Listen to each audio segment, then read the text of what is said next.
سالیان بومن تو سن 19 سالگی بود و دوست داشت اونطور که میخواد زندگی کنه. اون تو کار مدلینگ بود و تازه داشت تو این کار پیشرفت میکرد و در کنارش حرفه بازیگری و خوانندگی را هم داشت ادامه میداد. آینده خیلی روشنی توی ذهنش تصور میکرد و آماده بود که جهان رو فتح کنه و جایگاه خودش رو بین ستاره ها پیدا کنه. اما روز مرگبار 25 سپتامبر 2005 فرا رسید. تو این روز سالی با خواهرش نیکول حدود ساعت 6 عصر برای جشن تولد یکی از دوستان نزدیک نیکول بیرون رفته بودند تا لحظات خوشی رو داشته باشند. گذشت و ساعت 2 شب شد و اونها داشتن فکر می‌کردن که چیکار کنن. همچنین تو اون تایم سالی شروع به تماس با دوست پسر قبلیش یعنی لوئیس براستون کرد که چند هفته قبل ازش جدا شده بود. رابطه اونا خیلی خوب بود و با عشق و علاقه‌ای که به هم داشتن گاهی اوقات با هم دعوا هم می‌کردن. واسه اونا یعنی سالی و لوئیس جدا شدن و دوباره برگشتن به رابطه یه چیز عادی شده بود. تو اون شب سالی قصد داشت دوباره با لوئیس ارتباط برقرار کنه. سالی بهش زنگ زد و گفت که تو مرکز شهر کوریدون هست و ازش خواست تا اونو به خونه ببره. لوئیس اون شب با دوستای صمیمیش بود و دلش نمیخواست دوستاشو رها کنه، ولی این هم میدونست که نمیتونه سالی رو تنها بذاره. بالاخره لوئیس مجبور شد دوستاشو رها کنه و بره دنبال سالی. حدود ساعت 2:20 صبح رسید پیش سالی و اونو سوار کرد. سالی و لوئیس داشتن برمیگشتن خونه و تو خیابون بلنهایم بودن که دوباره با هم بحث کردن و دعوا کردن. اونا هنوز جدایی آخرشون یادشون نرفته بود و داشتن در مورد پایان رابطه‌شون با هم دیگه بحث می‌کردن. هر کدوم به اون یکی میگفت که خیانت کرده و همدیگه رو مقصر جداییشون میدونستن. بحث و جدالشون حدود 2 ساعت طول کشید و هیچ کدوم حاضر نبودن که تسلیم بشن. ولی در نهایت بحثشون تموم شد و سالی با عصبانیت از ماشین پیاده شد و لوئیس هم با سرعت گازو گرفت و رفت. لوئیس نسبت به این دعواشون زیاد نگران نبود و شرایط رو کنترل شده میدونست، چون سالی تو فاصله کمی از خونش پیاده شده بود و فاصلش تا خونش فقط 10 متر بود. لوئیس از اینکه جدا شده احساس بدی نداشت و فکر میکرد فردا مثل همیشه دوباره اختلافاتی که داشتن رو حل میکنن. اما این بار قرار نبود این اتفاق بیفته و حدود ساعت 6:30 صبح یکی از همسایه‌ها از خونش اومد بیرون و یه چیزی مثل کیسه زباله رو دید و رفت بررسی کنه که ببینه اون چیه. جلوتر که رفت دید با یک صحنه وحشتناک مواجه شده. میبینه که جسد سالی بومن اونجاست و واضح بوده که به قتل رسیده. پلیسا به سرعت خودشون رو به اونجا رسوندن و شروع کردن به بررسی اتفاقی که افتاده. اونا میدونستن که زمان خیلی مهمه و این جرم یکی از بزرگترین تحقیقاتی خواهد شد که شهر لندن تا الان به خودش دیده. این ماجرای تلخ مربوط به سالیان بومن بود. اولین باری که پلیسا تو محل جرم حاضر شدن امیدوار بودن بتونن بفهمن چه اتفاقی واسه سالی افتاده. شواهد ماجرا مشخص بود و اونا مطمئن بودن که پرونده به سرعت حل خواهد شد. وقتی که عمیق‌تر بررسی کردن فهمیدن با یه داستان وحشتناک طرفن. اونا تونستن مشخص کنن که تو زمان حمله سالی تنها تو حیاط ایستاده بوده و کمتر از 10 متر با در خونش فاصله داشته که یهو یکی بهش حمله کرده. حمله به شدت وحشتناک و بیرحمانه بوده و 7 زخم چاقو روی بدنش پیدا شده. 3 تا از زخم‌ها اونقدر عمیق بوده که چاقو از طرف دیگه بدنش اومده بیرون. همچنین شواهدی وجود داشته که نشون میداده مورد تجاوز جنسی بعد از مرگش قرار گرفته و حمله کننده چندین بار بهش تجاوز کرده و دی ان ای فرد متجاوز تبدیل به یک تکه مهم تو پازل این پرونده شده. لوئیس براستون سریعا به عنوان مظنون اصلی شناخته شد و اقرار کرد که آخرین نفری بوده که سالی رو زنده دیده و حتی اقرار کرده که اون شب باهاش دعوا کرده بود. پلیس به این مشکوک شده بود که این جرم یک جرم عاشقانه است و مطمئن بود که قاتل باید یک نفر نزدیک به سالی باشه. اون به سرعت بازداشت شد تا ازش سوال پرسیده بشه. 4 روز بعد لوئیس بازجویی شد و ازش کلی سوال و جواب شد و نمونه‌های دی ان ای لوئیس برای آزمایش آزمایشگاه پزشکی قانونی فرستاده شد تا تعیین بشه آیا با اون چه که تو بدن سالی پیدا شده همخوانی داره یا نه. با اینکه فشار روی لوئیس زیاد بود ولی اون ادعا کرد چیزی در مورد مرگ سالی نمیدونه. ولی پلیسا مطمئن بودن که مظنون لوئیس و معتقد بودن که این پرونده به سرعت حل میشه تا اینکه یه خبر ناگهانی اومد. آزمایشگاه پزشکی قانونی با خبرهای غیر منتظره با پلیسا تماس گرفت و اعلام کرد که دی ان ای یافته شده تو بدن سالی با دی ان ای لوئیس مطابقت نداره، بلکه با یک پرونده تجاوز جنسی دیگه که 4 سال پیش توی مسافت 1.5 مایلی از جایی که سالی پیدا شده مرتبطه. لوئیس از بازداشت اومد بیرون و پلیس به این فکر افتاد که شاید با یک قاتل سریالی سر و کار داره. زمان میگذشت و پلیسا سعی داشتن زودتر قاتل رو دستگیر کنن، چون جرایم اون به نظر میرسید که در حال افزایشه و هر لحظه ممکن بود دوباره به کسی حمله کنه. وقتی پلیسا پرونده حل نشده 4 سال پیش رو باز کردن، امیدوار بودن که رد پایی پیدا کنن که بشه ربطش داد به پرونده سالی. اون پرونده مربوط می‌شده به سال 2001 که یک زن در یک فروشگاه محلی بوده که یک مرد به سمتش نزدیک شده و بهش تجاوز کرده و دی ان ای شخص متجاوز روی زمین باقی مونده بود. پلیس که داشت روی پرونده سالی تحقیق می‌کرد، با این سوال ترسناک روبرو شد که این حمله کننده طی این سالها به چه کارهایی مشغول بوده و چند قربانی دیگه توی این مدت وجود داشته. پلیس‌ها نگران بودن و افسرانی که در حال بررسی پرونده بودن می‌دونستن با یک قاتل سریالی سر کار دارن.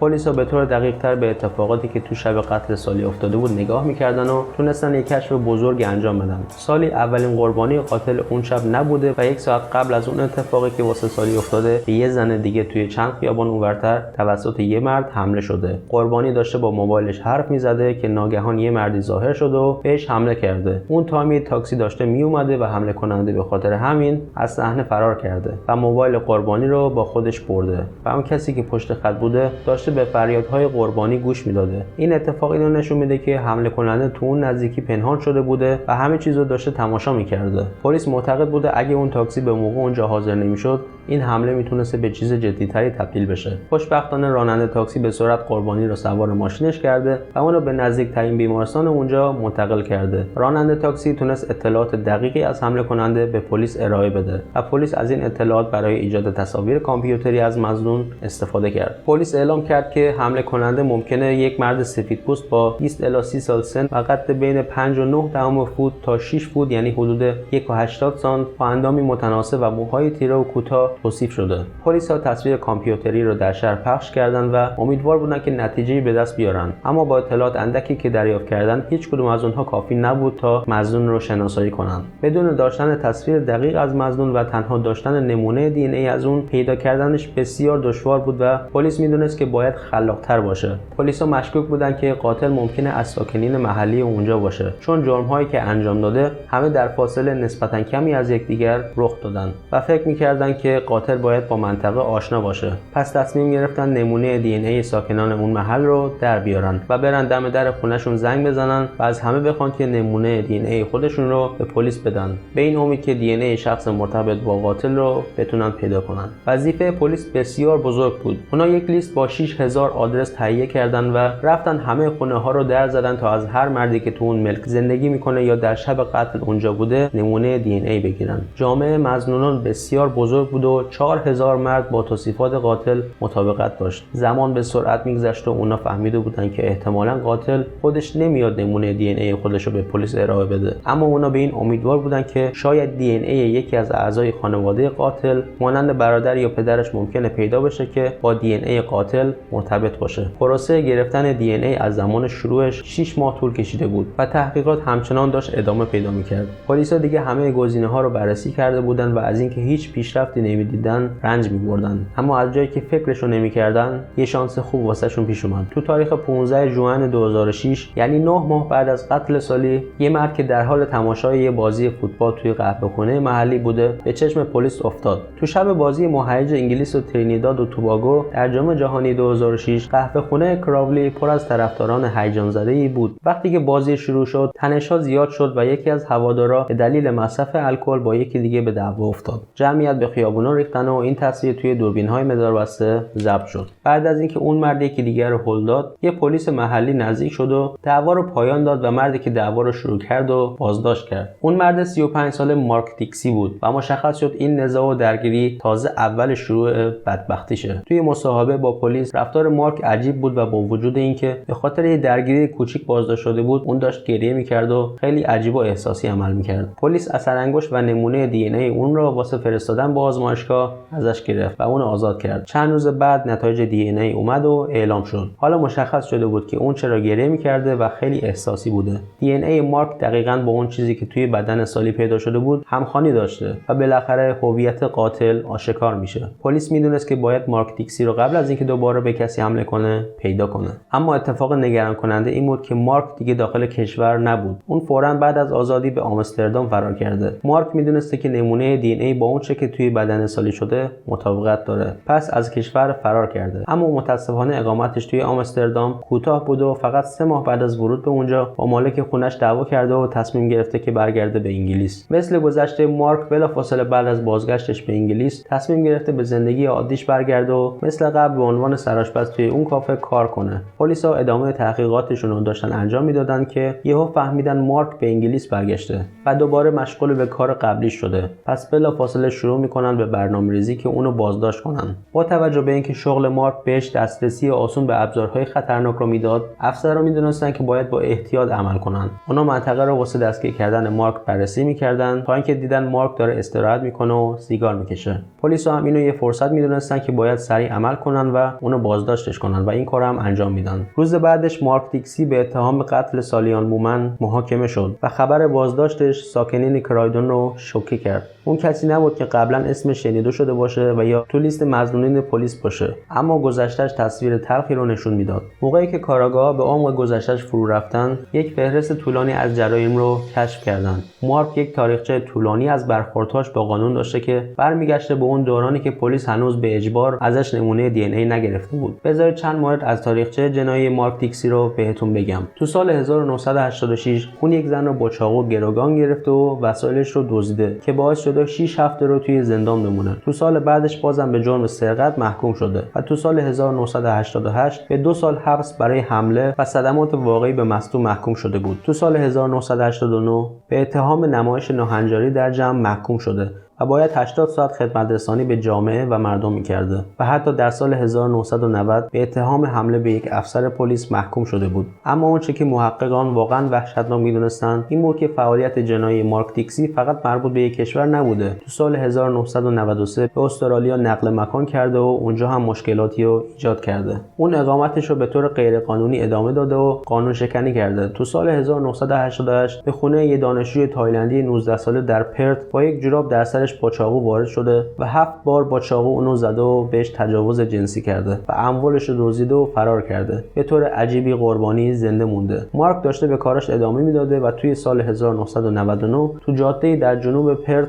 میخواسته به یه زن جوانی که داشته فرار میکرده و میدویده تجاوز کنه و پریده روش و اینو ازش خواسته. مارک به خاطر این کارش $750 جریمه میشه و در نهایت توی آپریل همون سال از استرالیا دیپورت میشه. در نهایت مارک توی فوریه 2008 تو دادگاه به اتهام قتل سریالی محاکمه شد و به طور قابل پیش بینی اعلام کرد که بیگناهه. تو دادگاه هیئت منصفه متوجه شدن توی تاریخ 24 سپتامبر، یعنی شب قبل قتل، مارک با دوستاش واسه جشن تولدش رفته بودن بیرون. اونا به یک کافه توی خیابون برایتون رفتن که فقط چند صد متر با محل زندگی سالی بومن در خیابون بلنهایم فاصله داشته. ساعت 2 صبح که کافه بسته میشه، مارک و 2 دوست خانومی که قرار بود با اون بمونن به سمت محل سکونت خودشون توی خیابون آوندیل رفتن که فقط کمی با خونه سالی بومن فاصله داشته. وقتی که اون 2 خانم داشتن میخوابیدن، مارک بیدار میمونه و پلیس باور داشته که مارک بین ساعت 2:30 تا 3:30 صبح با یک چاقو از خونه خارج شد و قصد داشته یه زنی رو پیدا کنه و بهش حمله کنه. پلیس اظهار میکنه که اون کسی که توی خیابون اونورتر به یه زن حمله کرده و به علت وجود اون راننده تاکسی نتونسته تخیل خودش رو به اجرا در بیاره، مارک دیکسی بوده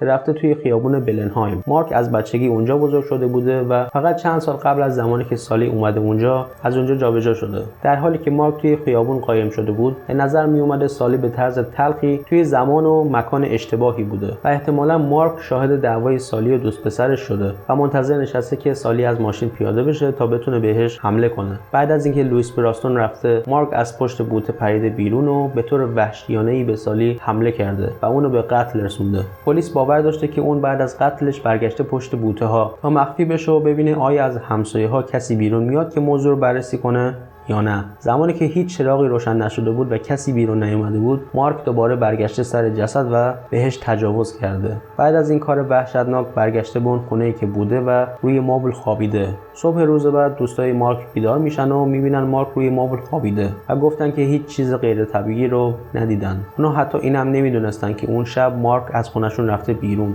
بعد از اینکه دادگاه ارائه خودش رو داد، نوبت به مارک دیکسی میرسه تا از خودش دفاع کنه. مارک اعتراف میکنه به سالی تجاوز کرده کرده و دی ان ای خودش رو روی بدن سالی گذاشته، ولی اینو انکار میکنه که اونو به قتل رسونده و گفته به یه دختر برخورده که کنار جاده خوابیده و این فرصت رو غنیمت دونسته واسه تجاوز جنسی به سالی. اون گفته با اینکه بهش تجاوز کرده ولی قاتل اون نبوده. در طول دادگاه پلیس نمونه دی ان ای مارک رو با همکارانشون توی استرالیا به اشتراک گذاشتن و بعد از اینکه متوجه شدن که اون برای مدتی اونجا زندگی کرده، میفهمن دی ان ای اون کسی که به خونه دانشجوی تایلندی رفته و بهش حمله کرده با دی ان ای مارک مطابقت داره و اون دانشجو هم در دادگاه سالی شهادت داده که مارک کسی بوده که بهش حمله کرده. تا آن موقع مارک تو استرالیا واسه جرم‌هاش متهم نشده بود. تو تاریخ 22 فوریه 2008 هیئت منصفه به این نتیجه میرسن که قاتل سالیان بومن مارک دیکسی است. اون به حبس ابد با حداقل 34 سال حبس محکوم شد. به این معنی که اون تنها زمانی واجد شرایط آزادی مشروط خواهد بود که